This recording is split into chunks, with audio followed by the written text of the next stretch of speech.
कल दोस्तों तो दोस्तों आज की इस वीडियो में मैं आप लोगों को बताने वाला हूं ब्रिटिश इंडिया के टाइम में चलाए गए सारे सिक्कों के बारे में, जिनमें होंगे 1835 से 1947 तक के उन सभी शासकों के सिक्के जिनका शासन हमारे देश में ब्रिटिश काल में रहा था। तो इन सभी शासकों के टाइम पे जितने भी सिक्के चलाए जाते थे, आज की इस वीडियो में मैं आप लोगों को उन सभी सिक्कों की जानकारी देने वाला हूँ। तो दोस्तों आज की ये वीडियो उन सभी कॉइन कलेक्टर्स के लिए एक गाइड की तरह होने वाली है, जिनको भी ब्रिटिश इंडियन कॉइन्स को कलेक्ट करने या उनकी जानकारी पाने में इंटरेस्ट होगा। तो आपसे मेरी एक छोटी सी रिक्वेस्ट है कि आप लोग इस वीडियो को बिना स्किप किए अंत तक जरूर देखें, क्योंकि ऐसी जानकारी आप लोगों को शायद ही किसी YouTube वीडियो में मिल पाए। और हाँ दोस्तों, इस वीडियो को आप लोग लाइक भी जरूर करें, क्योंकि इस वीडियो को बनाने में मैंने भी काफी ज्यादा मेहनत की है। तो बिना किसी देरी के चलिए शुरू करते हैं आज की इस वीडियो को।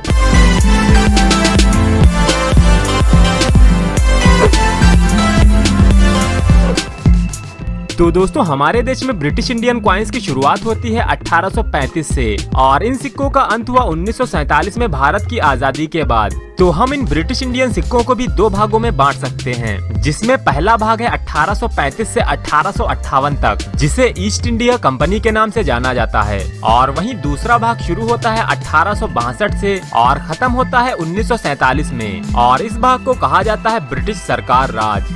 तो दोस्तों सिक्कों की बात करें तो ईस्ट इंडिया कंपनी के सिक्के 1835 से पहले भी चलते थे, लेकिन तब तक उनको मुगल बादशाहों के नाम से जारी किया जाता था, और ऐसे सिक्के जारी किए जाते थे भारत की 3 अलग अलग प्रेसिडेंसीज से, जिनमें थी बॉम्बे, मद्रास और बंगाल प्रेसिडेंसी। लेकिन 1835 में इन सभी प्रेसिडेंसीज का एकीकरण कर दिया गया, और इसके बाद से जो सिक्के बनाए गए वो पूरे भारत में मान्य थे। तो दोस्तों 1835 में शासन चल रहा था विलियम IV का, लेकिन इनका शासन ज्यादा दिन नहीं चला और 20 जून 1837 को इनकी मृत्यु हो गई। तो दोस्तों इनके शासनकाल में जो भी सिक्के चलाए जाते थे उनमें थे सोने, चांदी और तांबे के सिक्के, लेकिन इनमें जो सोने के सिक्के होते थे जिनको हम मोहर बोलते हैं, वो सिक्के आम जनता के लिए नहीं बनाए जाते थे, और इन सोने की मोहरों का प्रयोग सिर्फ व्यापार के लिए किया जाता था, और चांदी और तांबे के सिक्कों का प्रयोग ही आम चलन में होता था।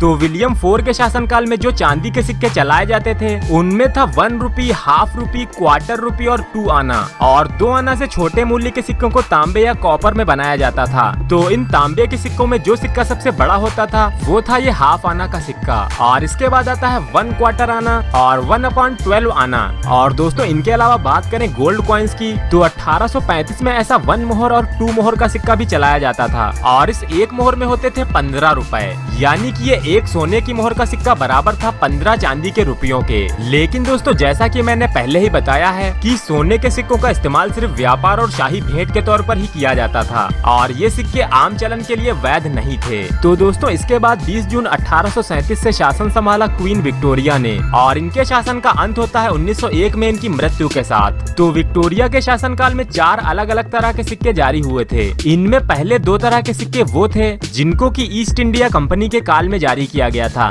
तो इनमें पहले सिक्कों की बात करें तो इन पर बना होता था क्वीन विक्टोरिया का ये वाला चित्र, और इसके ऊपर लिखे हुए विक्टोरिया क्वीन के बीच में कोई भी गैप नहीं था, जिसकी वजह से इसको कॉन्टिन्यूअस लेजेंड बोला जाता है। और वहीं दूसरे ये सिक्के थे जिन पर ये वाला चित्र बना होता था, और इन पर लिखे हुए विक्टोरिया क्वीन के बीच में काफी ज्यादा गैप होता है, जिसकी वजह से इस तरह के सिक्कों को डिवाइडेड लेजेंड्स बोला जाता है। तो दोस्तों ईस्ट इंडिया कंपनी का शासनकाल जो कि 1858 तक ही था, उस समय तक क्वीन विक्टोरिया के नाम पर जो सिक्के चलाए जाते थे उनमें सबसे बड़े सिक्के होते थे गोल्ड मोहर, और इनके बाद आते हैं चांदी के सिक्के। तो इन चांदी के सिक्कों में थे 1 रुपया, हाफ रुपी, क्वार्टर रुपी और 2 आना, जबकि वहीं से छोटे मूल्य के सिक्के थे कॉपर यानी कि तांबे में। तो इन तांबे के सिक्कों में थे हाफ आना, 1 क्वार्टर आना, हाफ पाइस और 1/12 आना। तो दोस्तों अगर 2 आना के सिक्कों को छोड़ दें तो ऐसे बाकी के सभी सिक्कों पर आप लोगों को ईयर 1840 ही लिखा हुआ मिलेगा। लेकिन दोस्तों असल में ये सिक्के 1840 में नहीं बने थे। तो इनमें जिन सिक्कों को कॉन्टिन्यूअस लेजेंड्स बोला जाता है वो सिक्के जारी हुए थे 1840 से 1850 के बीच में, और वहीं ऐसे डिवाइडेड लेजेंड्स वाले सिक्कों को जारी किया गया था 1850 से 1860 के बीच में। लेकिन क्योंकि 1840 एक फ्रोजन ईयर है, इसलिए इन सभी सिक्कों पर आप लोगों को ईयर 1840 ही लिखा हुआ नजर आएगा।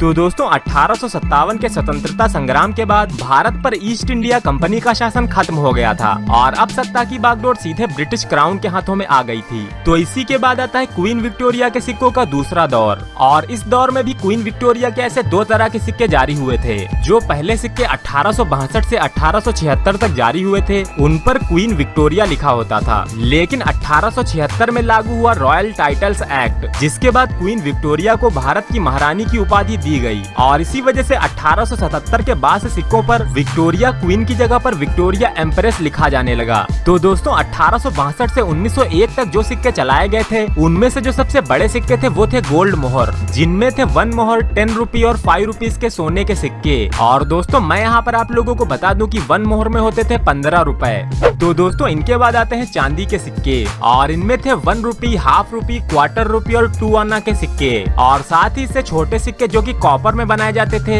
उनमें थे हाफ आना, 1 क्वार्टर आना, हाफ पाइस और 1/12 आना। तो दोस्तों क्वीन विक्टोरिया का शासन सबसे ज्यादा लंबा चला, और 1901 में उनकी मृत्यु के बाद शासन संभाला एडवर्ड 7 ने, और इनका शासनकाल खत्म होता है 6 मई 1910 में इनकी मृत्यु के बाद। तो भारत में एडवर्ड 7 के सिक्के चलाए गए थे 1903 से 1910 तक, और 1902 में कोई भी सिक्का जारी नहीं किया गया था। तो इनके समय में जो सबसे बड़े सिक्के थे वो थे चांदी के, जिनमें था 1 रुपी, हाफ रुपी, क्वार्टर रुपी और 2 आना। और इनके ही शासनकाल में पहली बार 1 आना का सिक्का भी चलाया गया, और सिर्फ इसी कॉमन सर्कुलेशन के सिक्के पर आप लोगों को एडवर्ड 7 का चित्र मुकुट के साथ बना हुआ नजर आएगा, जबकि वहीं बाकी के सभी सिक्कों पर इनका चित्र बिना मुकुट के ही बनाया गया है। तो दोस्तों इस 1 आना से जो छोटे सिक्के थे, उनमें अब हाफ आना के सिक्कों का चलन भी बंद कर दिया गया था, और जो सिक्के अब चलन में थे वो थे 1 क्वार्टर आना, हाफ पाइस और 1/12 आना। तो दोस्तों 1903 से 1906 तक ये सिक्के कॉपर में बनाए गए थे, लेकिन 1906 में द इंडियन क्वाइनेज एक्ट लागू हुआ, और अब सिक्कों का भार और इनका आकार निश्चित कर दिया गया, और 1906 से इन सिक्कों को बनाया जाने लगा ब्रॉन्ज मेटल में। तो 1910 में एडवर्ड 7 की मृत्यु के बाद सत्ता संभाली जॉर्ज 5 ने,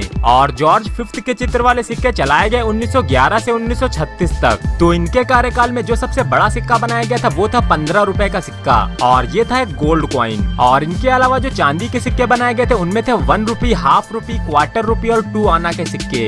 लेकिन फर्स्ट वर्ल्ड वॉर की वजह से चांदी की काफी ज्यादा कमी हो गई, और इसी वजह से 1 रुपए के सिक्के की जगह पर कागज का 1 रुपए का नोट जारी किया गया, और इसके साथ चांदी के हाफ रुपी की जगह पर निकिल का 8 आना, और वहीं चांदी के क्वार्टर रुपी और 2 आना के सिक्कों की जगह पर जारी किए गए कॉपर निकिल से बने हुए 4 आना और 2 आना के सिक्के। लेकिन इस 8 आना के सिक्कों को सिर्फ 1919 और 1920 में ही बनाया गया था, और बाजार में ऐसे नकली सिक्के आ जाने की वजह से इन सिक्कों को वापस ले लिया गया, और उनकी जगह पर वापस से हाफ रुपए के चांदी के सिक्के चलाए जाने लगे। और दोस्तों इससे छोटे सिक्कों की बात करें तो यहाँ पर था 1 आना, 1 क्वार्टर आना, हाफ पाइस और 1/12 आना। तो दोस्तों 1936 में किंग जॉर्ज 5 की मृत्यु के बाद शासन संभाला उनके बड़े बेटे एडवर्ड 8 ने। लेकिन दोस्तों आप में से काफी सारे लोगों को एडवर्ड 8 के बारे में नहीं पता होगा, क्योंकि इनका शासनकाल सिर्फ 1936 तक ही था, और ये एक ऐसे इकलौते राजा हुए जिन्होंने अपने प्यार की वजह से सत्ता को ठुकरा दिया था। और एडवर्ड 8 के चित्र वाले कोई भी सिक्के हमारे देश में कभी चलाए ही नहीं गए, और शायद यही वजह रही होगी कि 1837 में भी हमारे देश में कोई भी सिक्का जारी नहीं हुआ। तो दोस्तों यहाँ पर मैं आप लोगों को एक बहुत ही इंटरेस्टिंग फैक्ट बताना चाहता हूँ इन ब्रिटिश इंडियन सिक्कों का।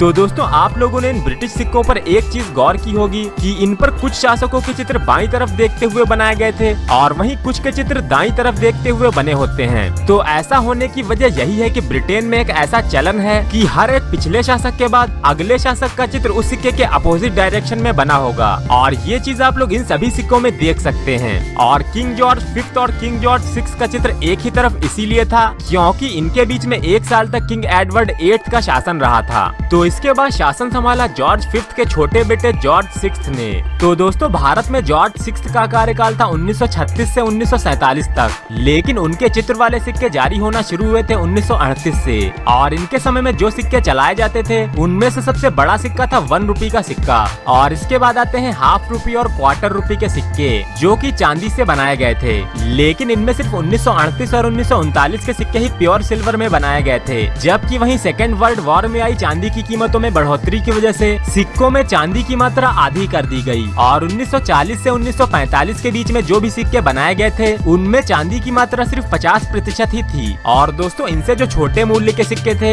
उनमें थे 2 आना, 1 आना और हाफ आना के सिक्के। और इनके बाद आते हैं हैं 1 क्वार्टर आना, हाफ पाइस और 1/12 आना। और दोस्तों 1942 के बाद ऐसे 1 क्वार्टर आना के सिक्कों को 1 पाइस के ऐसे होल वाले सिक्कों में बदल दिया गया। और वहीं बात करें 1946 और 1947 की, तो अब 1 रुपी, हाफ रुपी और क्वार्टर रुपी के सिक्के निकिल में बनाए जाने लगे थे। और इसी के साथ हमारे देश में ब्रिटिश इंडियन सिक्कों का अंत हो गया। लेकिन ये सिक्के 1950 तक हमारे देश में चलते रहे और यही सिक्के बने ब्रिटिश इंडिया के आखिरी और हमारे स्वतंत्र भारत के सबसे पहले सिक्के। और इन्हीं सिक्कों को हमारे आजाद भारत में तब तक चलाया जाता रहा जब तक 1950 में हमारे देश के खुद के सिक्के जारी नहीं हुए। तो दोस्तों ये थी हमारे देश के ब्रिटिश इंडियन सिक्कों की पूरी जानकारी। अगर इस वीडियो को लाइक नहीं किया है तो आप लोग इस वीडियो को लाइक जरूर कर दें और साथ ही आप लोग मुझे नीचे कमेंट करके भी जरूर बताएं कि आप लोगों को ये वीडियो कैसी लगी। और अगर आपको ये वीडियो पसंद आई है तो आप लोग इस वीडियो को अपने दोस्तों के साथ भी ज्यादा से ज्यादा व्हाट्सएप और फेसबुक ग्रुप्स में भी शेयर कर दें ताकि ज्यादा से ज्यादा लोग जान सकें ब्रिटिश इंडियन कॉइन्स के बारे में। और दोस्तों अगर आपको कोई सवाल या सुझाव है तो आप लोग मुझसे नीचे कमेंट करके भी पूछ सकते हैं। और हाँ दोस्तों, अगर आप लोग आगे भी सिक्के और नोटों से जुड़ी हुई ऐसी ही इंटरेस्टिंग और सच्ची वीडियोस देखना चाहते हैं तो आप लोग सबसे पहले तो नीचे दिए गए उस लाल रंग के सब्सक्राइब बटन को अभी क्लिक करके हमारे चैनल को सब्सक्राइब कर लें और उसके पास में बने हुए उस बेल नोटिफिकेशन के बटन को भी दबा दें ताकि आप लोगों को मिल सके हमारी आने वाली सारी वीडियोस की नोटिफिकेशन और आप देख सके उन सभी वीडियोस को सबसे पहले। तो सब्सक्राइब करना बिल्कुल भी न भूलें क्योंकि मैं आप लोगों के लिए सिक्के और नोटों से जुड़ी हुई ऐसे ही इंटरेस्टिंग वीडियोस आगे भी लाता रहूंगा। तो हमारी आज की इस वीडियो को देखने के लिए आप सभी लोगों का बहुत बहुत धन्यवाद।